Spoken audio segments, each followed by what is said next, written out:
Come and fly away with me. Come and fly away with me. Come and fly away with me. Come and fly away with me. What's good, kitty girl, and welcome back to my channel. Thank you guys for joining me today. As you guys can see from the title, it is a more sensitive video for me to talk about. But that being said, I do want to share my experience and my story coming out as transgender because I think it could help so many people out there, even if you aren't considering being transgender or doing research on it. It can be so helpful just to show acceptance and kind of show my story. So I think it's necessary to share. So I'm just going to go ahead and jump right in. I do have my notes here in front of me, so if I'm looking down, I do apologize. I don't know why, but making this video just makes me nervous. I shouldn't be nervous, but I am. I've filmed this like 4 times, so here we go. But I 100% do find it necessary to share, so I'm going to. My neighbors suck. If you can hear my neighbors, I'm so sorry throughout this video. I do live in an apartment complex, so I do share the space around my home with other people, so there's oftentimes kids outside and things going on, people playing and making noise, God knows what. But yeah, so I do apologize for that in advance. I'm trying to improve the quality of my audio, but I can only do so much in my environment. But yeah, hopefully to improve with time as well. So I just want to go ahead and start off with a disclaimer to my family. This video could be tougher to watch. You might want to sit this one out. I do appreciate everyone's support, family-wise. I appreciate everyone's support regardless, but my family might find this video a little bit tougher to watch. Go ahead and stay if you want, but fair warning, it is a little bit tougher, and I do touch on some tough subjects, so. But then again, I do find it necessary to share, so I'm going to do so. Hopefully I can help someone else in a similar situation.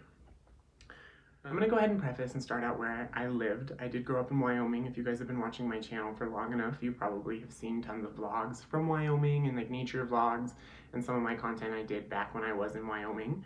But yeah, I did grow up in Wyoming in a very small town, very old-fashioned place.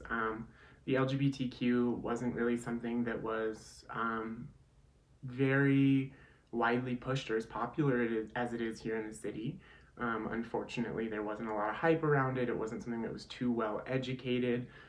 Growing up, it definitely got better as it became more of a popular thing in the media, but definitely isn't as big as it is here in the city, and it never has been. In fact, I think it's always been worse there, just due to the small town and just the way things are. I grew up in a place where it was very customary for gender roles. Your boys grew up playing sports, wrestling, football. It was a very big deal that they were very manly men, that your children that were boys grew up to be big men. A lot of people owned farms and things like that. So it was very old-fashioned in that sense. So growing up, I always felt the pressure from not only just my immediate family, but family around me and other families to be more manly. Just because that's kind of the stigma that it was, and it was just very gender-rolled. Which is very sad, and I hope it's gotten better, but then again, I can't speak from experience since leaving there. So growing up, I was always very girly. It was always very apparent to me. I always felt like a girl, and at first I didn't really even realize I was a boy. I didn't know about gender roles, and so it didn't even faze me that I was different from any of the other girls that I had friends with. Growing up, I was always friends with girls. I always clicked with girls in school, in grade school, elementary school. I always clicked with the girls. I always had a group of girls I clicked with.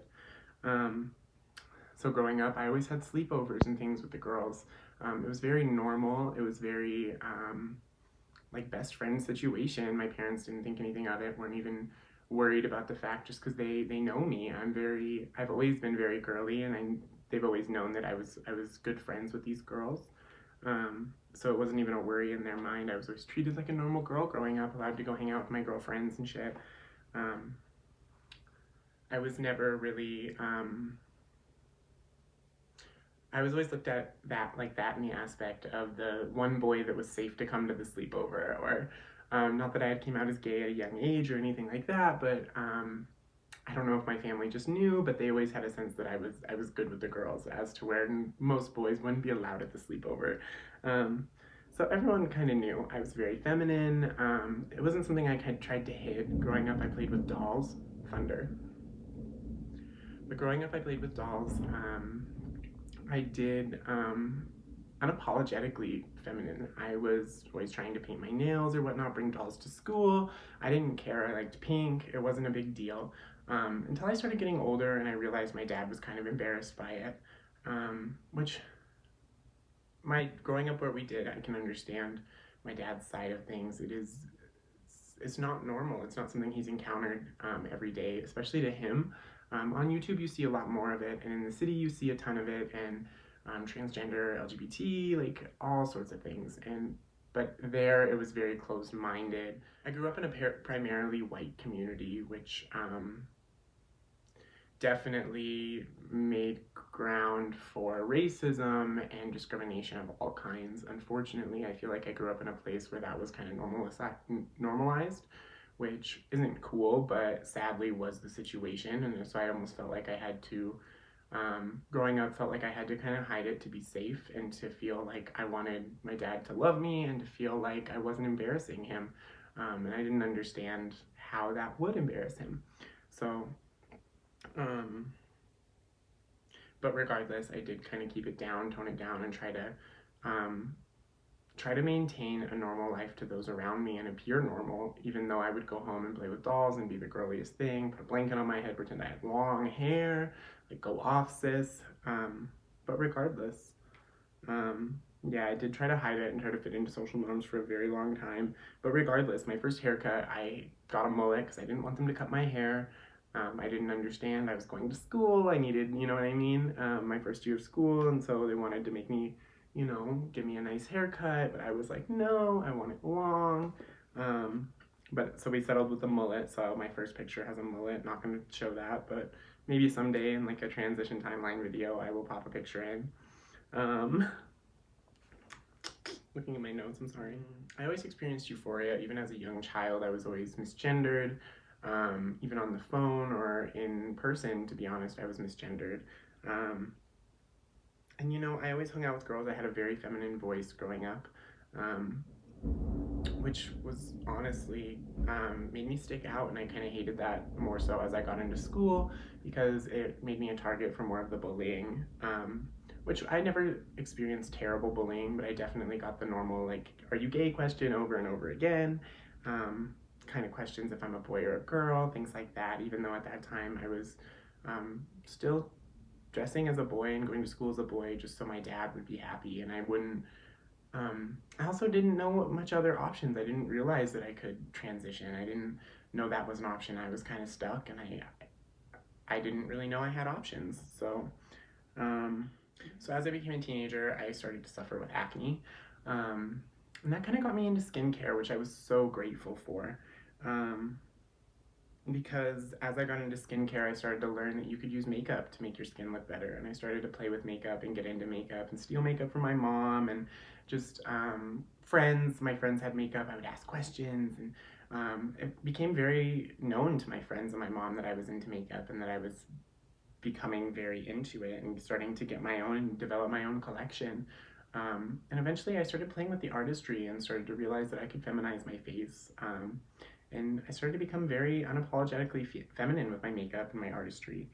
And I kind of played it off that way and kind of used that to express myself to kind of get through high school till I felt like I was safe to transition. I just didn't want to go through all of that during high school. At that time, I was also in foster care, and I can do a whole story time on that if you want one separate. But I was in foster care, and I didn't think it would be the best thing to put my foster family through as well, going through a transition, so I felt it safe to wait. And at that time, I was so into makeup, and I had so much going on in my life and my school that dysphoria was at ease by the makeup and by the expression enough that I wasn't worried about it. And I was more worried about life and more worried about the things going on in my situations. But of course it would come back. I did eventually graduate and then I stayed in Wyoming for a year, I do believe, and then I moved to Colorado. And that was probably the best thing I ever did. Because as soon as I got here, I started working at Ulta and I was immersed in community of LGBT. and I met other trans people in my job and had a chance to actually meet somebody who was transgender and experience things my way. In fact, I met my best friend to this day, and we ended up transitioning together, which is amazing to have someone to go through that with you. I'm going to leave names out of my YouTube channel unless they want it elsewhere otherwise, but yeah, it was just so great to have someone to go through it with me. But yeah, I started working at Ulta and I started seeing it all.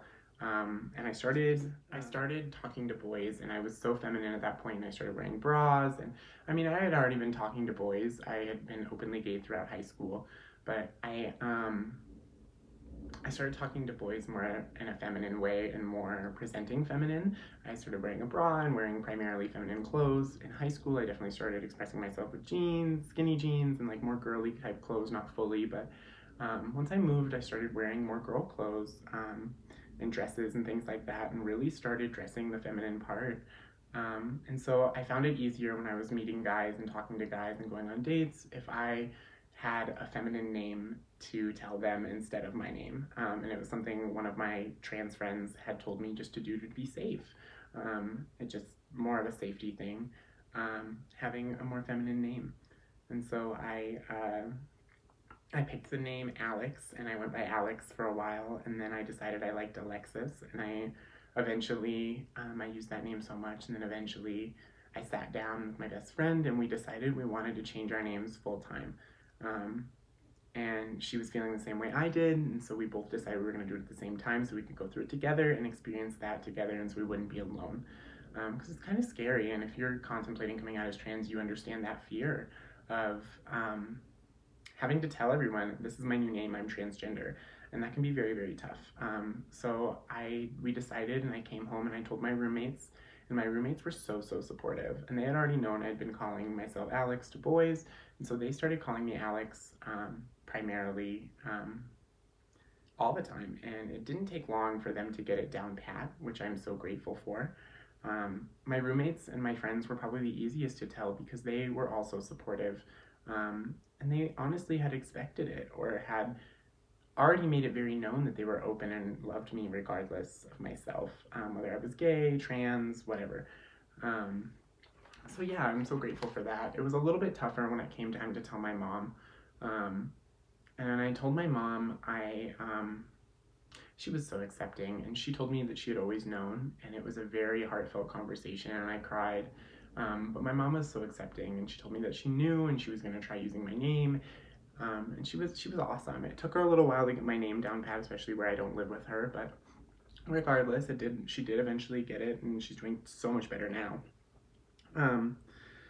The real trouble came when I had to tell my dad and my brother, those male figures in my life. It was kind of tougher.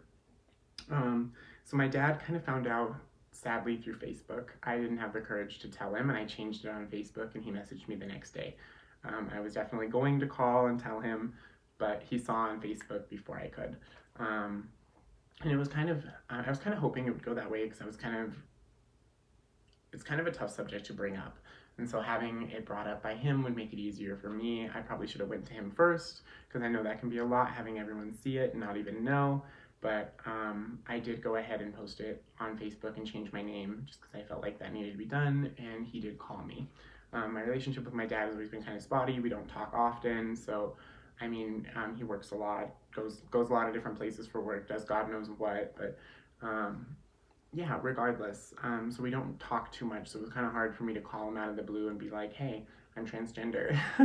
But regardless, he did text me, and he was very upset, wanted me to take the pictures down, told me to take the pictures down, change your name back, that I picked out that name, and I love that name, and yada yada yada. And me and my trans best friend are sitting there just in shock, really. Honestly, can't even handle the way he's acting, just very upset about it. And I pretty much told my dad, tough luck, I am going to live the way I live. If you don't like it, that's tough on you. I was like, I'm going to continue to be myself, and if that's a problem, I'm sorry.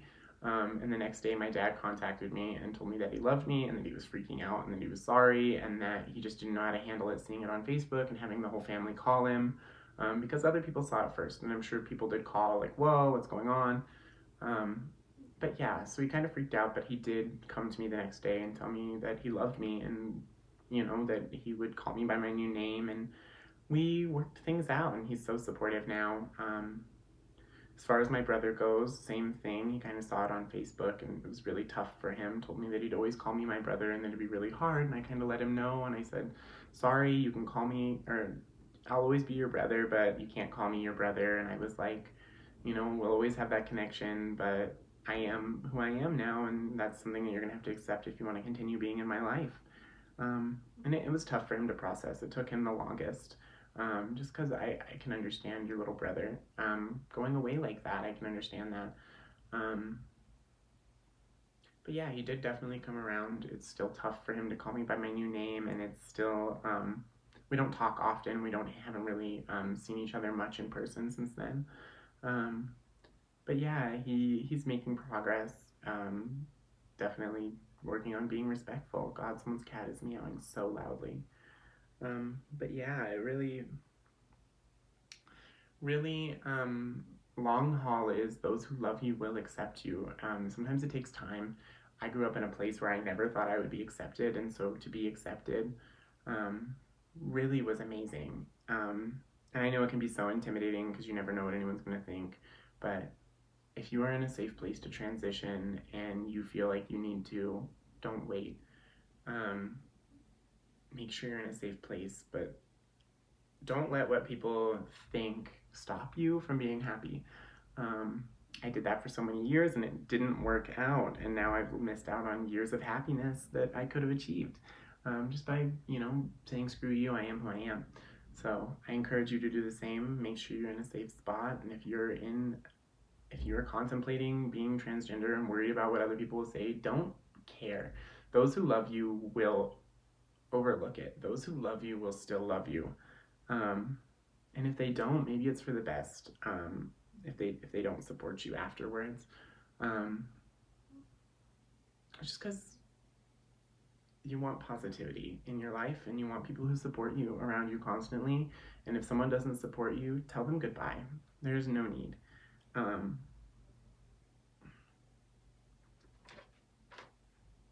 But yeah, this video has been so long. If there's any questions, please do leave them down below. I can go ahead and make a part 2. I can make an in-depth video on a certain subject if you guys want me to.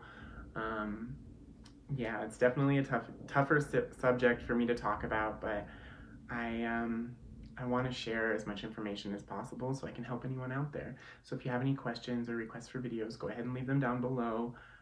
Also, if you're interested in following my transition journey more, you can go ahead and check out my Instagram and Snapchat. They're all at kittygirl2k18 for every social. It's also down below. You could also go ahead and subscribe here if you guys want to see more videos on transgender content. Yeah. You guys don't need me to tell you about what's going on in the world out there. I feel like everyone's doing that, and so I'm not going to join in on that.